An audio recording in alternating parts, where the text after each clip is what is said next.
देखिए, anti conversion laws जो अभी आ रहे हैं उसमें सबसे बड़ी आपत्ति यही है कि ये कन्वर्जन के पूरे प्रोसेस को, जो उसका नेचुरल प्रोसेस है, जो इंसान जिस तरह से इंसान फेथ और कॉन्शियंस से डील करता है, उसको खत्म करके एक ब्यूरोक्रेटिक प्रोसेस के थ्रू उसको कंट्रोल करने की कोशिश कर रहा है। जिस तरह के प्रोविजन आते हैं कि आपको पहले इजाजत लेनी होगी, अनुमति लेनी होगी, रिव्यू होगा, इन्वेस्टिगेशन होगा, इस सब से असर उसका ये हो रहा है आज के माहौल में कि जो आर्टिकल 25-26 में राइट है फ्रीडम ऑफ रिलीजन का, वो राइट असल में कॉम्प्रोमाइज हो रहा है और उस राइट को एक ब्यूरोक्रेटिक प्रोसेस के थ्रू खत्म किया जा रहा है।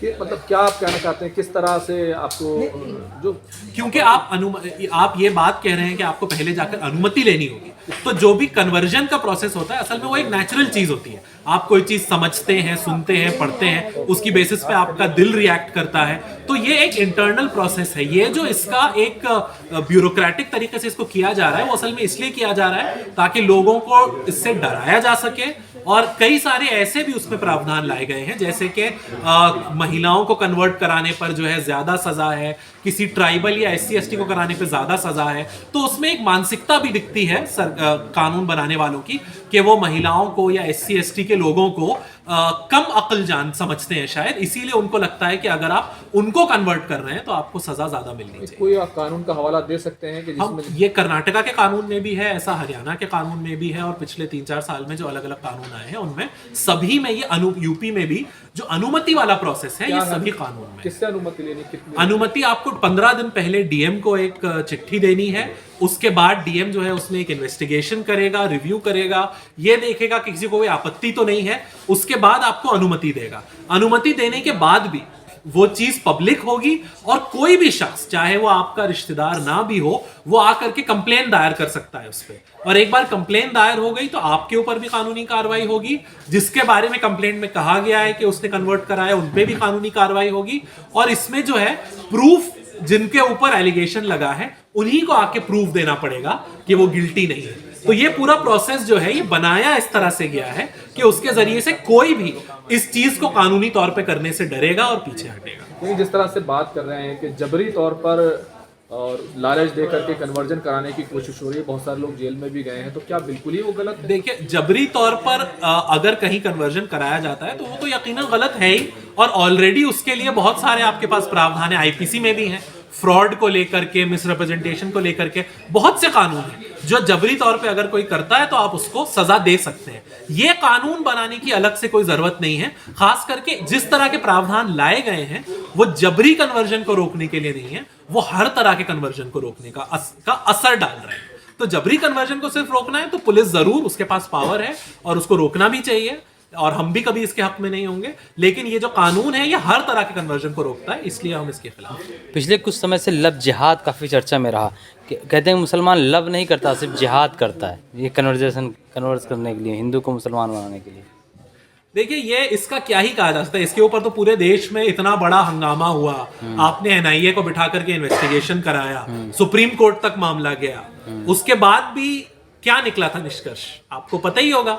निष्कर्ष यही निकला कि सारी चीज कहानी थी और जो कन्वर्जन था वो भी सच था, जो लव था सुप्रीम कोर्ट ने कह दिया कि वो लव भी सही था, और उसमें जिहाद का कोई एलिमेंट तो मिला नहीं। तो ये तो बार बार नाटक खड़ा किया जाता है जब भी कोर्ट में जाता है इस तरह की चीज। जब भी जांच करनी पड़ती है आपको कोर्ट की निगरानी में तो खारिज हो जाती है। तो ये तो क्योंकि कानूनी तौर पे आप कभी इसको प्रूव नहीं कर पा रहे, लेकिन आपने एक खड़ा कर दिया है इतना बड़ा सियासी माहौल, तो उसको जस्टिफाई करने के लिए अब कानून भी बनाना पड़ रहा है। डर का माहौल बनाना चाहते हैं क्या? डर का माहौल से ज्यादा ये सबसे बड़ी चीज के जो मिसट्रस्ट है लोगों के बीच में, ये ट्रस्ट को खत्म करना चाहते हैं, मिसट्रस्ट को लाना चाहते हैं। और जो देश की डर की जो सियासत है, असल में डर ये देश की मेजॉरिटी के दिल में डालना चाहते हैं। ये डर के तुम्हारी जो संख्या है वो कम हो जाएगी, और संख्या कम होने से तुम्हारा असर कम हो जाएगा, जो भी वो जिस तरह का भी डर है, तो संख्या का डर दिखा करके ये मेजॉरिटी को असल में डराना चाहते हैं। और किसी कहा जा रहा है, इस तरीके से हरियाणा में जो कानून आया उसमें कहा गया कि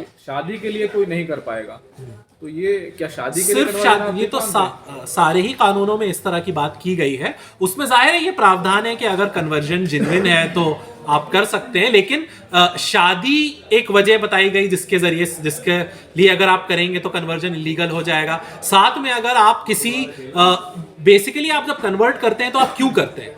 आप इसलिए करते हैं क्योंकि आपको लगता है कि फला चीज सही है, फला चीज मैं करूंगा तो मुझे मुक्ति मिलेगी, मुझे निर्वाण मिलेगा, मुझे जन्नत मिलेगी। हर इंसान इसीलिए कन्वर्ट करता है, और तो कोई रीजन होता नहीं है।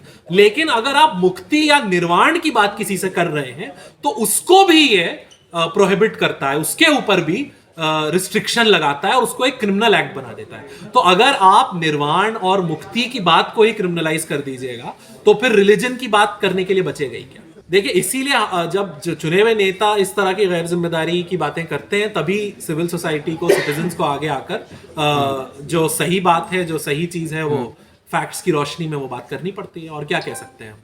आपकी बुक जो है एंटी कन्वर्जन लॉ पे है, लेकिन उसी दौरान मैंने कुछ देखा था कि मुरादाबाद की एक पिंकी नाम की लड़की ने एक राशिद नाम के लड़के से शादी की थी, तो पुलिस ने उस लड़की को गिरफ्तार करके उसको पुलिस स्टेशन जेल भेज दिया था और उसका अबॉर्शन भी करा दिया गया था। वहीं एक आगरा के एक साजिद नाम के लड़के ने एक जैन समुदाय की लड़की से शादी की थी, तो भीड़ ने उसके घर में घुसकर आग लगा दी। और वहीं आपके बरेली में जब 2 मुस्लिम लड़की 2 हिंदू लड़कों से शादी करती हैं तो पुलिस ट्वीट कर कहती है कि आपको यदि सुरक्षा की जरूरत पड़े तो हम आपको सुरक्षा देंगे। तो अगर मुस्लिम करे तो जिहाद और हिंदू करे तो इसको इसकी दीवार हम इस नजरिए से तो इसको देखना भी नहीं चाहते कि हिंदू करे या मुस्लिम करे। जब आप एक मिले जुले समाज में रहते हैं तो आप फिर बहुत तरह की चीजें होती हैं। हमें तो लगता है कि शादी ब्याह वाले ये जो मामलात हैं इसमें आप इस तरह का पुलिस का जो इंटरफियरेंस है उसके जरिए से आप एक सुखी समाज तो नहीं बना सकते। ये आपसी और घर परिवार वाले मामलात होते हैं, कम्युनिटी के, सोसाइटी के मामलात होते हैं। इसमें पुलिस के इंटरफियरेंस किसी भी तरह के वैसे भी जो है इखलाकी तौर पे ये कोई सही चीज नहीं है। और हम लोग तो नहीं समझते कि अगर आपको एक सुखी समाज बनाना है तो पुलिस के इंटरफियरेंस के थ्रू आप शादी ब्याह के मामलात को सुलझा सकते हैं। और इस तरह की जो रेटोरिक है वो तो समाज के लिए वैसे भी ठीक नहीं है। वो अगर होगी तो फिर इसी तरह के जो आप इंसिडेंट्स बता रहे हैं वो भी देखने को मिलेंगे। अक्सर मामलों में पुलिस की जो भूमिका होती है वो शक के दायरे में होती है। क्या नहीं लगता कि पुलिस में भी इस्लामोफोबिया ऐसी चीजें? देखिए, ये तो बहुत बड़ा सवाल है, इसका जवाब देना हमारे लिए आसान नहीं है। सिर्फ इतना ही कहेंगे कि हमारी जो सियासी रेटोरिक के देखते हुए अक्सर जो हम पुलिस के एक्शंस देखते हैं, हमारी उम्मीद ये होती है कि पुलिस कम से कम इस तरह से बिहेव नहीं करेगी। हम मानना तो नहीं चाहते, ना ही हम मानते हैं कि पुलिस इस्लामोफोबिक है, लेकिन कभी कभार इस तरह की घटनाएं देखने में आती हैं। हमें उम्मीद है कि ये कुछ ऐसी घटनाएं होंगी जिस पर पुलिस भी सोचती होगी और शायद बेहतरी करेगी। सर, जिस तरीके से जनसंख्या नियंत्रण कानून की बात जो करते हैं उन्हीं के ही वही अपनी कानून को जो है तोड़ रहे हैं। जैसे देखिए, हम ये जो पर्सनल चीज है उसके ऊपर हम कोई कमेंट नहीं करना चाहेंगे। ये बस इतना ही दर्शाता है कि ये कानून की बात करना कितना इलॉजिकल है। आप इंडिविजुअल्स को असल में बच्चे पैदा करने के लिए क्रिमिनलाइज नहीं कर सकते। पॉलिसी जब बनती है तो वो समाज को एक डायरेक्शन में ले जाने के लिए बनती है। एक इंडिविजुअल ने उसका वायलेशन किया, उसके लिए उसको सजा दे दो, ये हर जगह ये चीज काम नहीं करती। ये आप चोरी चकारी के मामले में, मारपीट के मामले में ये काम कर सकता है। जब आपको समाज में कोई परिवर्तन लाना हो तो वो परिवर्तन जो है इस तरह से हर एक इंडिविजुअल को सजा देने से, ये जो सोशल चीजें हैं, किसी का बच्चा एक ज्यादा पैदा हो गया उसके लिए उस पर कानूनी कार्रवाई कर दो, ये कोई लॉजिकल तरीका नहीं है इसको डील करने का। और हमारे मुल्क ने तो मुझे लगता है ऑलरेडी दुनिया को दिखाया है कि एक पॉपुलेशन कंट्रोल पॉलिसी किस तरह से आप बिना क्रिमिनल लॉ के चला सकते हैं। तो उसका ऑलरेडी हिंदुस्तान ही बहुत अच्छा एग्जाम्पल है, उससे छेड़छाड़ करने की कोई खास जरूरत नहीं। आप कह रहे हैं कि पॉपुलेशन कंट्रोल कानून की जरूरत नहीं है, तो क्या तथ्य हैं, क्या चीज़ें हैं जो जिसकी वजह से आपको लगता है कि बीजेपी के मेंबर ऑफ पार्लियामेंट जो रवि किशन बिल लेकर आए वो पूरे तौर से जो ठीक नहीं है, राजनीतिक है? देखिए, सिर्फ वो नहीं लेकर आए बल्कि हर सेशन में आप देखिए पार्लियामेंट में कोई ना कोई बीजेपी के मेंबर जरूर ये बिल लेके आते हैं और फिर 10 दिन तक टीवी न्यूज चैनल में इसकी चर्चा होती है। असल में उसको लाने के पीछे यही टीवी न्यूज चैनल की चर्चा है और वो माहौल बनाना जिसमें कि वो बात पॉपुलेशन कंट्रोल की करते हैं, लेकिन फिर से वही मेजॉरिटी के दिल में डर बिठाते हैं कि संख्या जो है उनकी कम हो जाएगी और किसी और की बढ़ जाएगी। संख्या के सियासत और ये पूरे मजहब को, कम्युनिटी को सिर्फ संख्या दर पे रिड्यूस कर देना, इसकी सियासत है जो असल में इस बिल के पीछे है। और 7 राज्यों में हिंदू अल्पसंख्यक हैं, तो क्या वो इधर वाजिब नहीं लगता? कौन से 7 राज्यों में अल्पसंख्यक हैं? नागालैंड, देखिए, आप उन राज्यों की बात कर रहे हैं जहां पे कि अल्पसंख्यक हुए नहीं है, जहां पे कि हिस्टोरिकली अल्पसंख्यक है। ऐसा नहीं है कि पिछले 70 साल में या इवन पिछले 100 साल में अल्पसंख्यक हो गए। ये वो राज्य हैं जहां पे एक ही सिर्फ है जो कि जम्मू एंड कश्मीर, जो कि हिस्टोरिकली मुस्लिम राज्य रहा है। आप जो नॉर्थ ईस्ट के स्टेट्स की बात कर रहे हैं, वहां पे कुछ जगह ट्राइबल पॉपुलेशंस हैं, कुछ जगह क्रिश्चियन मिशनरीज का काम आज से नहीं काफी पहले से है। तो वो ऐसा नहीं है कि एक दिन में या 70 सालों में हुआ है। आजादी के बाद से ऐसा एक भी स्टेट नहीं है इंडिया में जहां पे कोई माइनॉरिटी मेजॉरिटी का क्वेश्चन बदल गया हो किसी भी एक के फैक्टर सवाल यह है कि ये जो आरोप लगता है कि मुसलमान बच्चे ज़्यादा पैदा करते हैं और फिर हिंदुओं से कहा जाता है कि वो भी 4-4, 5-5 बच्चे पैदा करें, तो क्या ये आरोप गलत है? इसका कोई आंकड़ा तो है नहीं इसको साबित कर। आज तक ना तो वो पॉपुलेशन का जो बिल उन्होंने पेश किया, ना तो उन्होंने अपनी स्पीच में, ना उसके बिल के मसौदे में, किसी भी चीज में आज तक कोई आंकड़े नहीं पेश किए, क्योंकि इसका आंकड़ा है ही नहीं।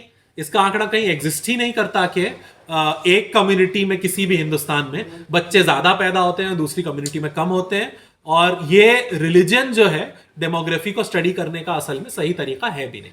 तो इसलिए इसके ऊपर बहुत ज्यादा हम लेकिन देश की पॉपुलेशन इतनी ज्यादा हो चुकी है, तो क्या उसको कंट्रोल किए जाने की नहीं, तो जरूरत देश है? की पॉपुलेशन ज्यादा तो हो चुकी है, लेकिन जैसा कि हमने बताया, आप अगर डेमोग्राफिक साइंसेस को देखें, आप अगर भारत के नंबर्स को देखें, तो देश की संख्या जो है वो अब एक्चुअली घटने के उस ऊपर पहुंच चुकी है। क्योंकि जो रिप्लेसमेंट रेशियो होता है, जो डेमोग्राफिक साइंस के लोग बताते हैं कि जो आइडियल रेशियो है कि 2 बच्चे हर फैमिली में या 2 बच्चे ऑन एन एवरेज हर औरत के पैदा होने चाहिए, सर, वो ये भी रिप्लेस कहा जाता है धर्म परिवर्तन करने के लिए जो करवाता है उसको फंड दिया जाता है। भाई, इस फंड को लेकर के भी 2 तो बहुत बड़ा केस यूपी में फाइल किया जा चुका है। वो दोनों केसेस में अब तक तो कोई ऐसी चीज ला नहीं पाए। 2 साल तकरीबन हो गए हैं, लोग जेल में भी हैं, लेकिन अब तक कोर्ट में तो कोई कार्रवाई हो नहीं पाई है ऐसी जिससे पता चले। जो पॉपुलेशन इंक्रीज का दर है, वो आप अगर सेंसस के डेटा को देखिएगा तो उसमें आपको कहीं पे भी कुछ बहुत रिमार्केबल इंडिकेटर बाय रिलीजन नहीं मिलता है। ऑफ कोर्स वो ट्रैक करता है कितना है, और मोर और लेस आप अगर रेशियो देखिए, नंबर को ना देख करके रेशियो को देखिए, तो मोर और लेस सेम ही है। बहुत मार्जिनल डिफरेंस आपको दिखता है। और जो डिफरेंस है, अगर उसको आप मतलब उस डिफरेंस को आप अगर मैप करेंगे तो समझ में ये आता है कि वो एक्चुअली गिरता जा रहा है। हर 10 साल में जब सेंसस होता है तो वो जो ग्रोथ का रेट है वो गिरता जा रहा है। और उसका अगर सही में आप सेंसस का जो डेटा है वो सिर्फ एक पिक्चर देता है कि कितना नंबर बढ़ा, और उसमें भी अगर आप देखिएगा तो इवन तो नंबर बढ़ता है, बट जो ग्रोथ का रेशियो है वो हर 10 साल पे गिरता जाता है। और कोई खास डिफरेंस आपको मुसलमानों के ग्रोथ रेट में और दूसरों के ग्रोथ रेट में नहीं दिखेगा। लेकिन जो ज्यादा इंटरेस्टिंग चीज है, जो नेशनल सैंपल सर्वे ऑर्गेनाइजेशन के जो सर्वेज होते हैं, अगर आप उनको देखिएगा तो आपको समझ में आएगा कि पॉपुलेशन ग्रोथ ज्यादा किन जगह पे होती है और कम किन जगह पे होती है। तो की इंडिकेटर रिलीजन नहीं रह जाता है, बल्कि access to health and education हो जाता है। जो खास करके जहां पे महिलाएं जब पढ़ लिख लेती हैं और वर्किंग फोर्स में आ जाती हैं, तो देखने में आता है कि पॉपुलेशन का ग्रोथ जो है वो ओवर टाइम स्लो होता है। और जहां पे महिलाओं का एक्सेस टू एजुकेशन नहीं है, वहां पे वो ज्यादा बढ़ता है। तो एक्चुअल इंडिकेटर इसमें एजुकेशन है, ना कि रिलीजन। ये जो आपने जो अभी एनएसएस का जो सर्वे हुआ था, वो कौन सा पीरियड? देखिए, ओवर इयर्स आप अगर अलग अलग सर्वेज देखें, एनएसएस में क्योंकि surveys all round the year चलते रहते हैं, तो पॉपुलेशन से रिलेटेड और ग्रोथ से रिलेटेड जितने भी आप देखिएगा ट्रेंड्स, तो उसमें हमेशा एजुकेशन ही एक एजुकेशन और हेल्थ इंडिकेटर्स हैं जो की इंडिकेटर्स दिखते हैं, ना कि रिलीजन।